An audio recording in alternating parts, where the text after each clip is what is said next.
Donnez-moi l'hospitalité. Mes enfants bien-aimés, me voici en ce lieu avec vous. Je suis Jésus, le Fils de Dieu. Je suis ici pour vous exprimer mon ardent désir d'être l'hôte apprécié de vos âmes, d'habiter avec vous dans vos maisons, d'être votre compagnon, votre aide et votre défense. Cette heure est vraiment celle des ténèbres, qui voit le démon étendre son action de manière telle qu'elle atteint toute catégorie de personnes. Et qui vous défendra du prince des ténèbres, qui tente de détruire le bien et de mener les âmes à la perdition? Ma protection est indispensable. Qui voudra refuser mon secours? Si je vous parle de l'action du malin, c'est pour vous mettre en garde. Il y a des âmes bonnes qu'il trouble par la pensée de la damnation éternelle.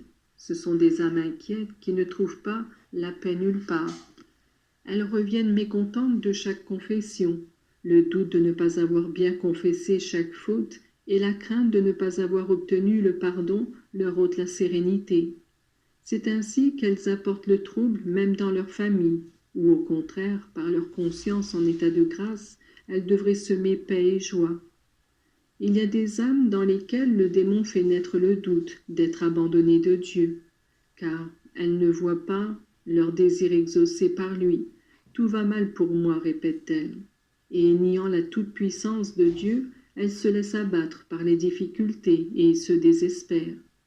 Il y a des âmes bonnes qui ne savent pas faire front aux tentations avec les moyens que le Seigneur met à leur disposition. Venez à moi, vous tous qui peinez et qui êtes las, et je referai vos forces. Si au lieu de s'éloigner des sacrements et de la prière, elles s'en approchaient avec plus de ferveur et augmentaient leur confiance en moi, quel avantage en retireraient ces âmes? Sachez, mes enfants, que pour fort et rusé que soit le démon, il est impuissant devant certaines volontés déterminées et devant cette constance qui vous tiennent unis à Dieu, même au milieu des difficultés. Il y a ensuite les faibles et les rêveurs, qui pensent trouver le bonheur dans les plaisirs des sens et de la chair. De ces vaincus, les plages en sont pleines en cette période, tandis que vous pouvez voir, comme aussi dans les rues, de tout temps, les sirènes, devenues instruments de mal, multiplient les occasions de péché. Beaucoup se perdent, attirés par ce genre de mirages qui, sous des noms différents, sont tous imputables au démon de l'impureté. Mais il existe d'autres catégories de personnes qui, sous d'autres formes, sont séduites. La tentation d'insubordination chez les prêtres et les religieuses, la lassitude dans la pratique de la vertu et du bien font que les moyens de salut choisis par moi deviennent des moyens de damnation. L'erreur se ferait partout un chemin par le mensonge dont le démon est le père. Nombre de mes enfants, séduits par cet esprit, trahissent leur mission et annoncent aux hommes un évangile qu'ils modifient selon leur goût. Ils soutiennent même que le démon n'existe pas et que l'on ne doit pas se soucier de l'enfer ni du mal. Alors la conscience, chargée de fautes, ils n'en éprouvent pas de contrition et tout à coup, ils se retrouvent devant Dieu, juge suprême, sans y être préparés.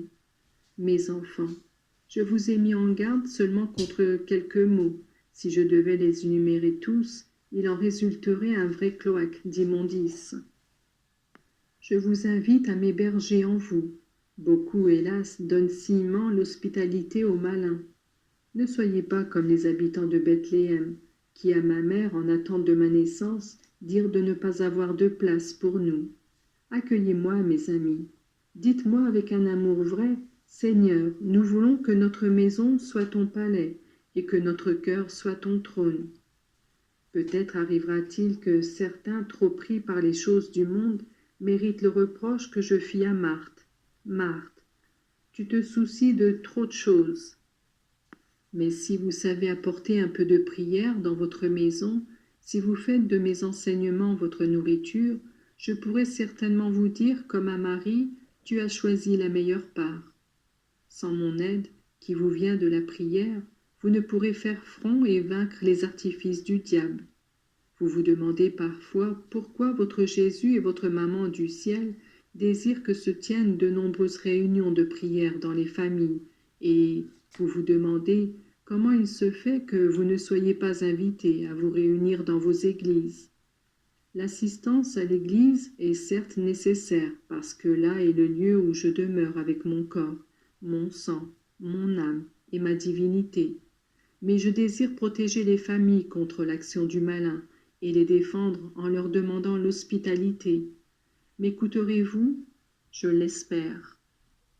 Quand ensuite vous vous absenterez de chez vous et serez à votre tour des hôtes en d'autres maisons, rappelez-vous que moi je viens avec vous, que vos paroles soient les miennes, que vos actions soient un reflet de ces actions divines que j'ai accomplies pour le salut du monde. Mes enfants, je vous bénis tous en vous embrassant, que votre âme soit comblée de joie très pure.